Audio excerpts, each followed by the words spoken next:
안녕하세요. 오늘도 사연살롱을 찾아주셔서 감사합니다. 60대 혼자 사는 여성입니다. 어릴 때부터 저는 한 가지 믿음이 있었어요.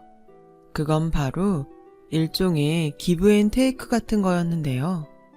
구체적으로 이야기를 해보자면 공부건 일이건 내가 열심히 노력하면 노력한 만큼 돌려받는다고 생각했어요.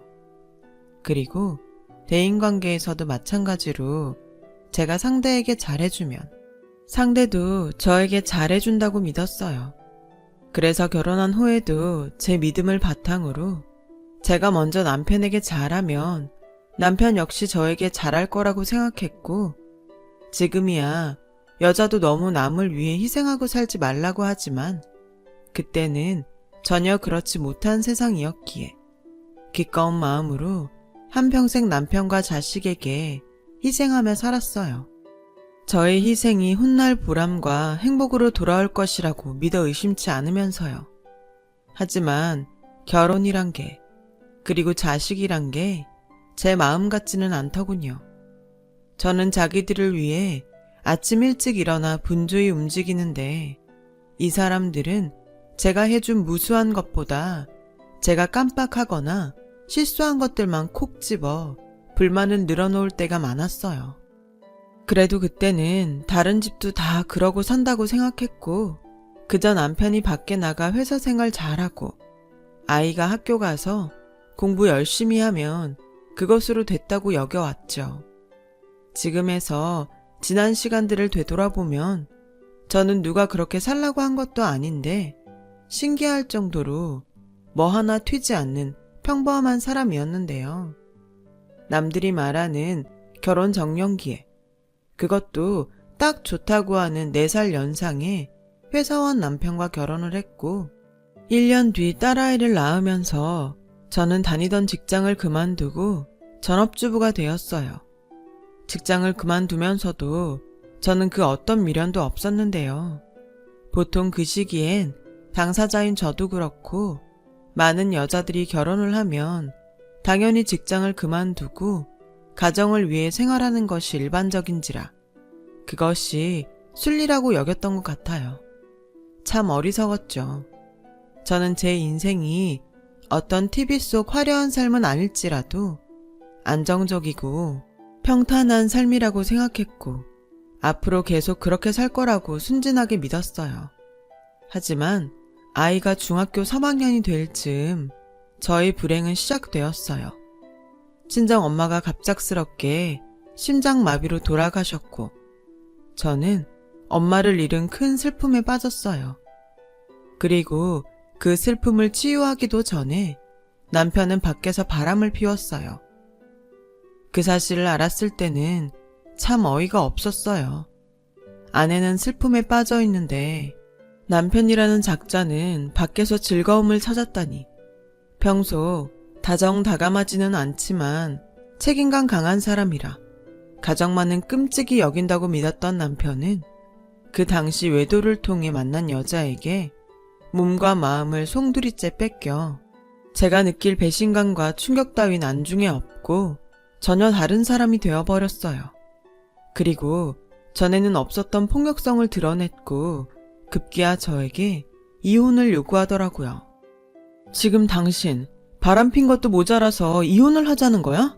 그럼 우리 민정이는 어쩌라고? 제발 정신 좀 차려. 아무리 이혼이 급해도 지금 이래야겠니? 아씨, 나는 네가 내는 목소리도 듣기 싫어. 그리고 맨날 질질 짜는 모습도 보기 싫다고. 애 핑계 댈 생각하지 말고 순순히 이혼 도장이나 찍어. 그럼 내가 얼마라도 챙겨줄 테니까. 당신 지금 애 아버지가 그게 할 소리야? 난 절대 이혼 못해. 아니, 안 해. 그래? 그럼 네가 먼저 도장 찍고 싶게 내가 만들어줘? 남편은 그렇게 하루가 멀다 하고 저를 괴롭히며 제 숨통을 조여왔어요. 지금이야 이혼을 했다는 것이 큰 흠이 아니지만 그때는 그러지 못한 세상이라 아무리 망나니 같은 남편이라도 이혼만은 하고 싶지 않았어요. 지금 생각해도 참 어리석었죠. 하지만 이 모습을 처음부터 끝까지 다 지켜보는 딸이 있으니 이혼을 하지 않겠다는 제 마음도 괴롭기는 마찬가지였어요. 이런 쓰레기 같은 아빠를 그래도 아빠랍시고 곁에 있게 해줘야 하는지 답을 찾을 수가 없더라고요.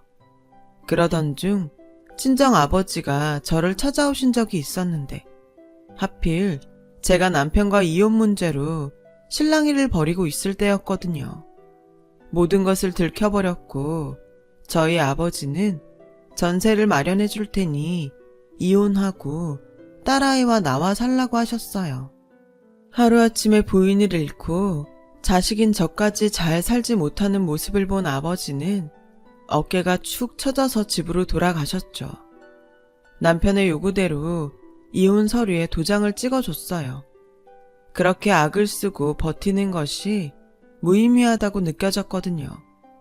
그래서 저는 이혼 도장을 찍어준 대가로 남편이 준 현금 300만 원을 들고 나와 저희 친정 아버지께서 없는 돈을 모아서 마련해 주신 작은 투룸짜리 빌라에 들어가 딸과 둘이 살게 되었어요. 분명 머리로는 지금부터라도 열심히 살아서 딸아이를 키워야 한다는 생각이 있었지만 자꾸만 저를 애 딸린 이혼녀라고 손가락질할 것 같은 두려움에 한동안 아무것도 하지 못했고 시기가 또 하필이면 아이가 사춘기라 아이는 아이대로 저는 저대로 끝도 보이지 않는 터널을 헤매고 또 헤매야 했어요. 엄마, 나 청바지 사고 싶은데 10만 원만. 무슨 청바지가 그렇게 비싸? 그리고 교복 입고 다니는 학생이 청바지가 왜 필요해? 학생은 뭐 맨날 교복만 입어? 됐어. 남들은 다 메이커 청바지 입는데 나만 구질구질하게 시장에서 파는 구닥다리만 사주고 이게 다 엄마가 아빠랑 이혼해서 그렇잖아. 박민정, 너 지금 엄마한테 할 소리야? 몰라. 나는 그냥 다 짜증나. 엄마 아빠 문제로 왜 나까지 이렇게 피해를 봐야 해? 이럴 거면 차라리 나치를 말던가. 나 학교에서 가난하다고 따돌림 당하면 그건 다 엄마 때문이야. 철없는 딸이 지 분에 그냥 던진 말이라는 것을 알면서도 그 말에도 무너질 만큼 정신이 약했어요.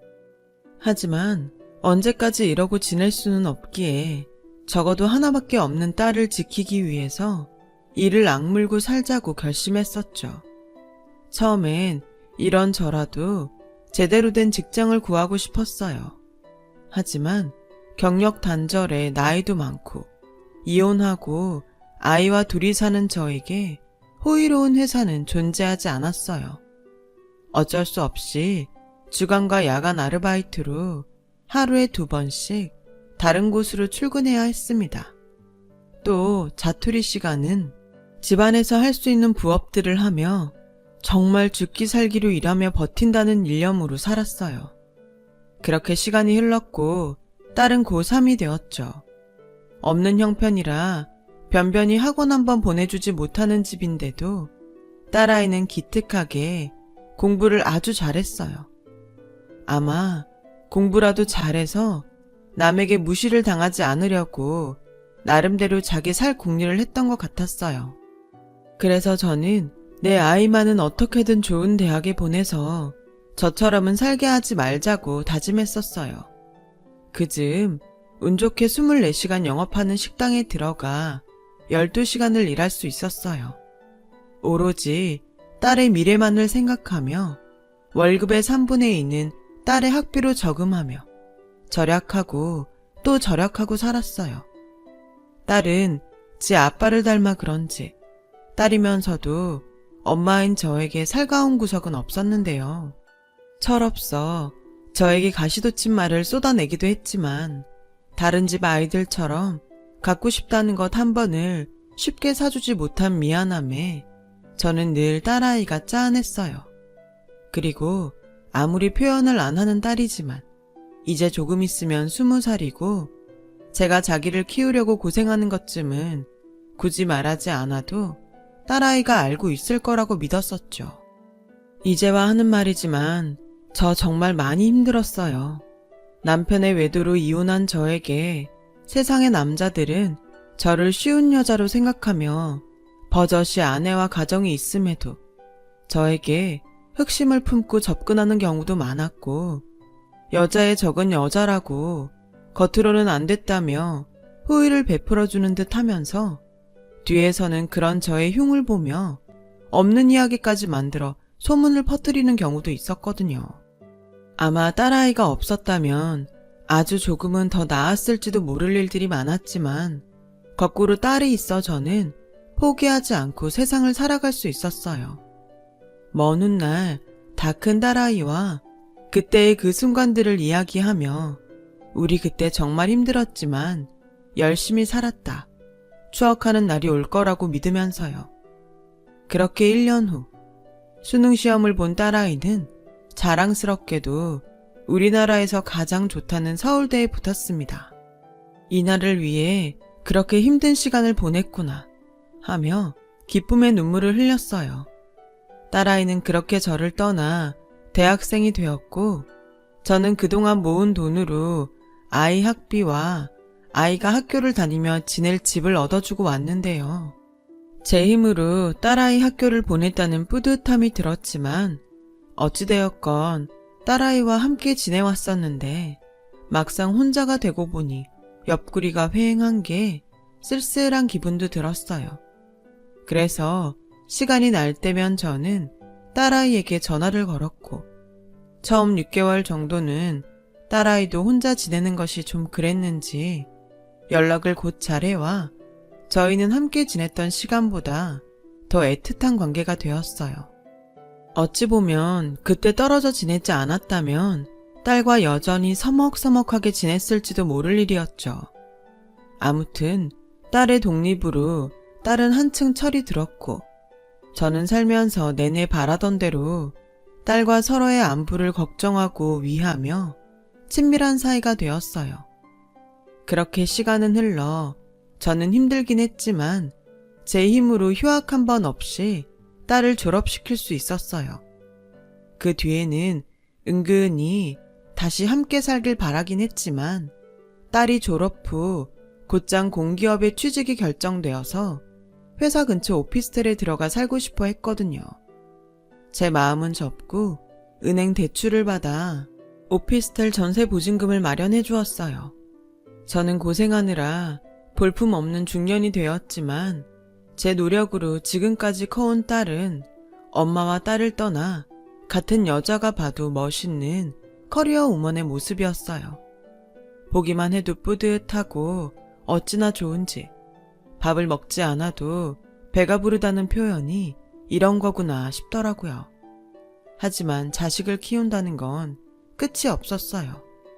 대학을 무사히 졸업시켰지만 딸의 혼사가 남아있으니까요. 또다시 딸의 결혼을 위해 돈을 저금하는 생활을 시작했어요. 주변에서는 딸이 알아서 다 할 텐데 뭘 그렇게 없이 살면서 다 해주려고 고생하냐고 말하는 사람도 있었죠. 아무리 없이 살아도 딸이 결혼하는데 엄마가 돼서 도움은 많이 못 주어도 사위와 시댁에 흠잡히는 일은 없게 해주고 싶더라고요. 그때까지는 저는 여전히 제가 그렇게 고생하면 딸이 잘 되고 행복해져서 덩달아 저도 행복해질 거라고 믿었어요. 그 믿음이 이혼 후 저를 지금까지 살게 했으며 앞으로 살게 하는 힘이었죠. 그런데요, 저의 그간의 생각과 다르게 혼자 살며 연애를 시작한 딸은 어떤 이유에서인지 점점 저를 귀찮아하는 게 느껴졌어요. 처음엔 아무리 엄마라지만 당연히 서운했죠. 하지만 한편으로는 이제 어엿한 사회인으로 자리 잡고 연애도 하는데 당연히 저보다는 자신의 생활이 먼저이지 않을까 이해했죠. 언젠가는 더 철이 들어 다시금 엄마인 저에게 곁을 주길 기다리기로 했어요. 그러다 딸의 27번째 생일이 되었어요. 그날은 연락할 명분도 있어 신이 나서 딸에게 전화를 걸었는데요. 민정아, 다음 주에 네 생일이잖아. 집에 올 거지? 엄마, 나 민우 씨랑 이미 생일하기로 했어. 신경 쓰지 않아도 돼. 에이, 그래도 어떻게 엄마가 딸 생일인데 신경을 안 써. 그럼 미리라도 한번 집에 와. 엄마가 미역국이랑 너 좋아하는 소고기 구워줄게. 됐어. 맨날 돈 없다고 하면서. 그리고 나 요즘 너무 바빠서 주말도 못 쉬어. 그러니까 엄마는 그냥 아무 날 아니라고 생각하고 괜한 돈 쓰지 마요. 딸은 제가 신경 쓰지 않아도 된다고 말하고 싶었는지도 몰라요. 하지만 그 말을 듣는 제 입장은 참 서운하기만 하더라고요. 딸의 생일은 제가 딸을 낳은 날이기도 한데 어떻게 그 날을 아무 날도 아니라고 생각하라는 건지. 게다가 아무리 돈이 아까워도 자식 생일상 차리는 돈이 아까운 엄마가 어디 있겠어요. 저는 딸의 의도를 애써 이해하려고 노력했지만 그래도 서운한 마음은 가시지 않았어요. 아무리 똑똑한 아이여도 엄마를 생각하는 마음은 멀었구나 싶었죠. 그래도 어쩌겠어요. 하나뿐인 제 자식인 것을. 저는 생일 당일 잠깐이라도 딸의 얼굴을 보고 생일 선물 겸 용돈이라도 주고 오고 싶어서 가게 사장님께 어렵게 부탁해 하루 휴가를 받았고 딸이 근무하는 회사 근처로 나름 신경 써서 옷도 입고 머리도 하고 처음으로 가보게 되었어요. 그런데 그곳에서는 저는 살면서 한 번도 생각해 본 적이 없는 그런 일을 겪게 되었는데요. 글쎄, 딸 회사 로비에서 다시는 보고 싶지 않다고 생각한 남편과 낯선 여자를 보게 된 거였죠. 설마, 아니겠지. 저 사람이 어떻게 알고 여기까지 왔겠냐며 저는 혼자 안절부절 못하며 딸에게 전화를 걸었고 전화를 받은 딸은 제가 아직 말도 시작하지 않았는데 엄마, 나 바빠. 회의 들어가야 해서 끊을게. 라며 전화를 끊더라고요. 끊어진 전화에 황당하면서도 그러면 그렇지 하는 생각으로 발걸음을 돌리는데 제 등 뒤에서 아빠! 하는 딸아이 목소리가 들려왔고 저는 심한 충격을 받지 않을 수 없었어요. 딸은 제가 지켜보고 있을 거라는 것은 꿈에도 모르고 남편이 있는 곳으로 달려가 환하게 웃는 얼굴로 제 아빠의 품에 안겼고 딸과 함께 나온 딸의 애인은 마치 익숙하다는 듯 전 남편과 남편의 새 와이프로 보이는 여자에게 인사를 하는데 그 단란한 모습을 보고 있으니 피가 거꾸로 솟는 것 같더라고요. 내가 지를 어떻게 키웠는데. 저는 도대체 언제부터 저들이 저렇게 만나고 다녔는지 알 수도 없고 남편에게 이어 자식에게까지 이렇게 뒤통수를 맞는 제 인생이 허탈하게 느껴졌어요. 마치 작정을 하고 세상의 모든 것들이 저 하나를 속이는 기분이랄까요? 저는 그 순간 모든 것이 부질없게 느껴지더라고요. 그 길로 돌아서 딸의 회사를 나왔습니다.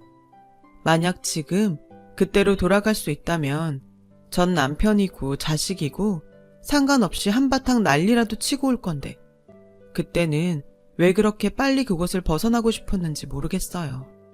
그 후 저는 딸에게 사실 확인을 하고 싶었지만 또 다시 상처 입을 것이 두려워 일부러 딸에게 연락하지 않았어요. 그러던 어느 날 딸이 연락도 없이 집으로 와서는 결혼을 하게 되었다며 저에게 청첩장을 내밀었어요. 황당했죠.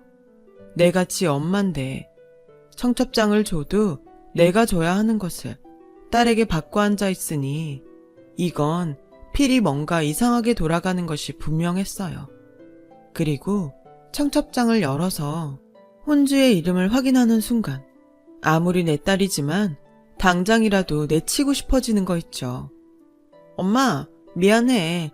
근데 내 입장에서 다른 선택지가 없었어. 아니, 나는 네 엄마 아니야? 어떻게 이런 청첩장을 엄마한테 가져올 수가 있어? 이러려면 알릴 필요도 없이 그냥 씩 올리지? 이렇게 다 정해놓고 청첩장 하나 가지고 오면 나보고 하객처럼 부주하고 박수치라는 거야? 그럼 어떡해. 난 민우 씨랑 꼭 결혼하고 싶은데 시부모님은 하나부터 열까지 다 따지고 나 솔직히 이혼한 엄마가 식당일 하면서 키웠다고 하면 이 결혼 절대 못해. 이혼녀가 키웠다고 절대 허락해주지 않는다고. 뭐? 그럼 내가 여태 너 키우느라 들어간 돈은 뭐야? 내 시간은 뭐냐고.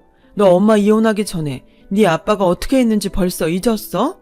근데 지금 그런 네 아빠랑 우리 가정 파탄낸 여자랑 상견례 마치고 나란히 혼주 자리에 앉히겠다고? 이미 지난 일이잖아. 난 다 잊었어. 난 지금이 더 중요하다고 생각해.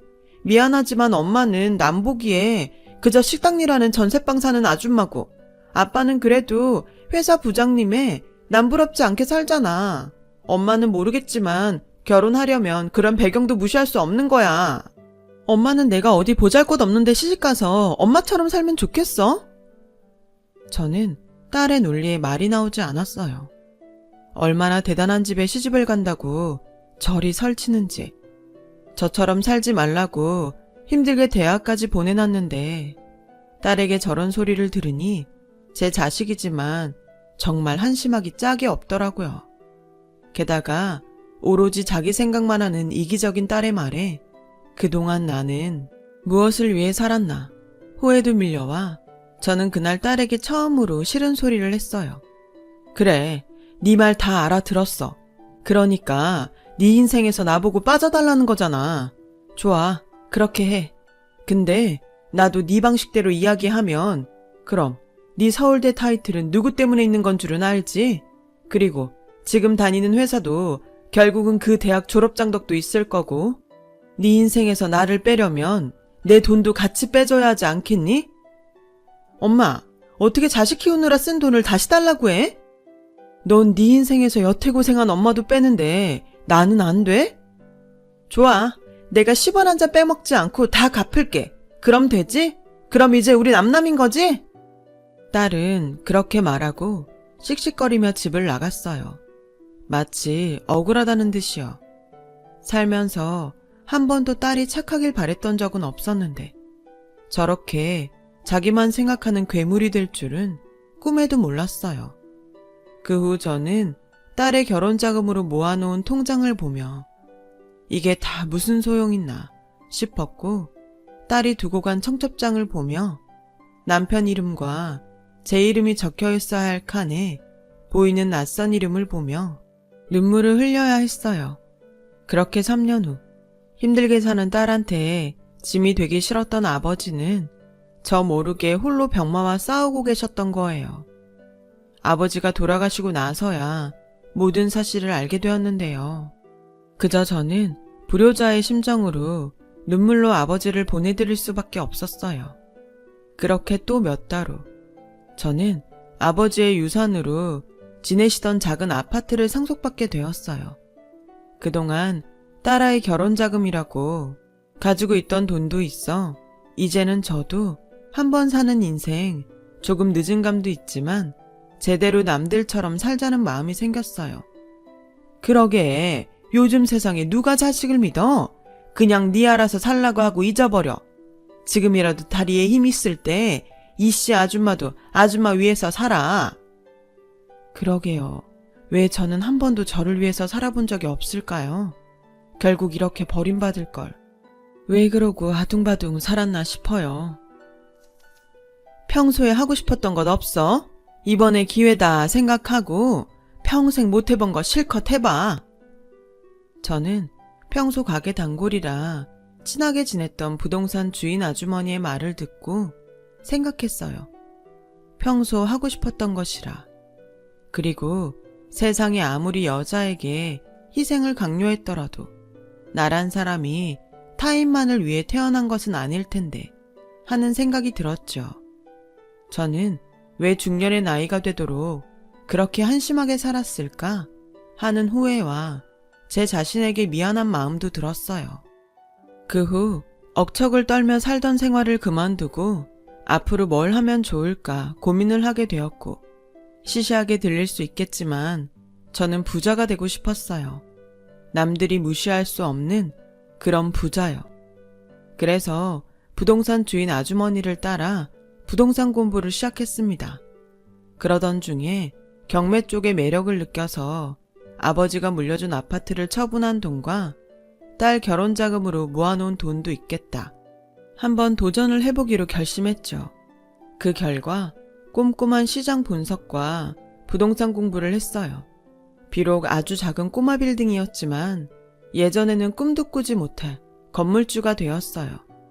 무슨 행운인지 자리가 워낙에 좋아서 소위 말하는 돈방석에 앉게 되었죠. 한 번도 저의 삶이 이렇게 바뀔 거라고 생각도 못했는데 저는 다시 찾아온 기회를 절대로 놓치고 싶지 않았어요. 그렇게 6개월이 조금 안 됐을 때였어요. 그날은 새로 갖게 된 취미인 등산을 다녀온 후라 힘들어 건물 꼭대기인 제 집에서 한숨 자고 있었는데 누군가 쿵쿵쿵 하고 현관문을 두드리더라고요. 이 시간에 누구지? 피곤한데 그냥 없는 척 할까? 하다가 건물에 무슨 문제가 있나 싶어 누구냐고 묻고는 현관문을 열었는데요. 글쎄 제 딸이 한 손에는 2살도 안 된 여자애를 데리고 또 배는 남산처럼 불러서 초라한 몰골로 서 있는 게 아니겠어요? 너? 엄마, 나 좀 도와줘. 저는 차마 입이 떨어지지 않아 아무 말도 하지 못했는데 딸아이는 저를 보자마자 울기 시작하고 한참을 그렇게 울더니 저에게 그간의 사연을 이야기했어요. 엄마, 나 있잖아. 완전히 속았어. 결혼 전에는 그렇게 잘해줄 것처럼 굴더니 이 인간이 밖에서 바람을 피우고 예전에 우리 아빠처럼 살림을 부수고 그 짓을 똑같이 하는 거야. 애는 어리고 출산일은 다가오는데 그때 생각나는 사람이 엄마밖에 없어서 식당 아줌마한테 물어서 찾아왔어. 내가 왜 네 엄마야? 네 엄마는 따로 있잖아. 설마 아직까지도 그 일을 마음에 담아두는 거야? 지금 내가 이런데도? 너도 이제 네 애 낳았으니 생각을 해봐. 마침 네 처지도 그때 내 처지랑 같다고 하니 더 와닿겠네. 나중에 네 딸이 결혼한다고 하고 너 보고 지 인생에서 빠지라고 하고 네 남편이랑 바람핀 그 여자랑 알콩달콩 한가족 놀이한다고 하면 네 속은 어떻겠니? 엄마, 지금 딸한테 악담하는 거야? 악담? 넌 나한테 그랬는데 넌 그런 일 안 당한다고 보장할 수 있어? 좋아. 엄마 화난 거 난 다 이해해. 근데 지금은 아니다. 일단 엄마 딸부터 좀 살려주고 그런 소리 해도 되잖아. 식당 아줌마가 그러더라. 엄마가 내 결혼 자금이랑 외할아버지가 주신 유산으로 완전 로또 맞았다고.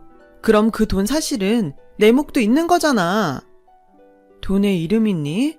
한때는 네 학비로 돈을 모았고 그냥 또 한때는 네 결혼 자금으로 돈을 모았을 뿐이야. 지 인생에서 빠지라는데 그런 자식한테 돈까지 줘야겠어? 그래도 난 모질게 말만 그렇게 했지.